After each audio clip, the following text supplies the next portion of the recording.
अस्सलाम वालेकुम नाज़रीन, मैं हूँ आपकी मेज़बान नाइला भट्टी और नजर डालते हैं आज की अहम तरीन खबरों पर। खबर शामिल करते हैं सियालकोट से। स्कॉलर न्यूज़ के ब्यूरो चीफ मोहम्मद नदीम की रिपोर्ट के मुताबिक डिप्टी कमिश्नर सियालकोट शहबाज़ अली की ज़ेर सदारत अफवाज पाकिस्तान से इज़हार यकजहती के लिए एक रैली निकालेगी। रैली में मुख्तलिफ तबका हाई फिक्र से ताल्लुक़ रखने वाले अफराद ने शिरकत की और पाक फ़ौज के साथ यकजहती का इजहार किया गया। डिप्टी कमिश्नर सियालकोट ने कहा कि कौम पाक फ़ौज की कामयाबी के लिए दुआ गो है। पूरी कौम पाक फ़ौज की कामयाबी और कामरानी के लिए दुआ गो है। उन्होंने कहा कि पाकिस्तान फ़ौज जुर्रत बहादुरी से मुल्क की जोग्राफियाई सरहदों की हिफाजत कर रही है।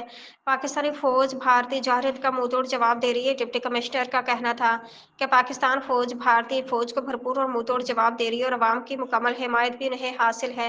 शहरों को फ़ौजी तनसीबात की वीडियोज़ तस्वीर न बनाने की हिदायत।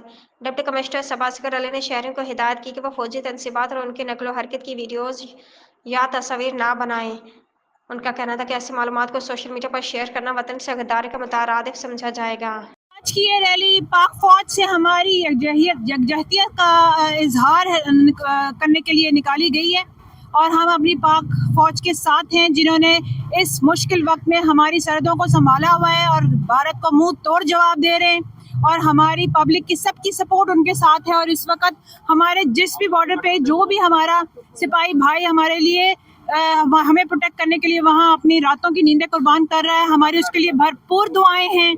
और मेरी तमाम पब्लिक से भी यही रिक्वेस्ट है कि आप सिविल इंतज़ामिया की भी जो है सपोर्ट करें। हमारी जो हम मॉक ड्रिल्स करवा रहे हैं उसमें भी हमारी सपोर्ट करें और पाक फौज जो है उनके लिए दुआएं भी करें और उनकी सपोर्ट भी करें। और मेरी ये रिक्वेस्ट होगी कि आर्मी इंस्टॉलेशंस की, उनकी मूवमेंट की खुदारा पिक्चर्स बना के ये शेयर ना करें।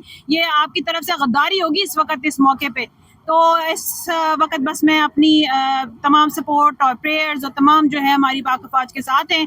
अल्लाह ताला उनका हामिया नासिर हो। इस कशीदा माहौल में जो जितने भी ड्रोन्स आपने देखा होगा सियालकोट में कोई कैजुअल्टी नहीं हुई। ये जो एयर डिफेंस उनके जो लगाए हुए हैं उन्होंने रडार्स ये उन्होंने उनको जो है मार गिराया था और हमारे यहाँ इस वजह से कोई कैजुअल्टी नहीं हुई। इस वक्त सियालकोट में अमन अमान की बिल्कुल ठीक सूरत हाल है, जिसकी वजह से हमने अपने लिए तो वर्किंग की भी है कि हमारे कैंप्स किधर होंगे, लेकिन जो खुद वहाँ से करके मतलब इवैक्यूएट करके जाना चाहते हैं अपने रिश्तेदारों की तरफ वो ज़रूर चले जाएँ।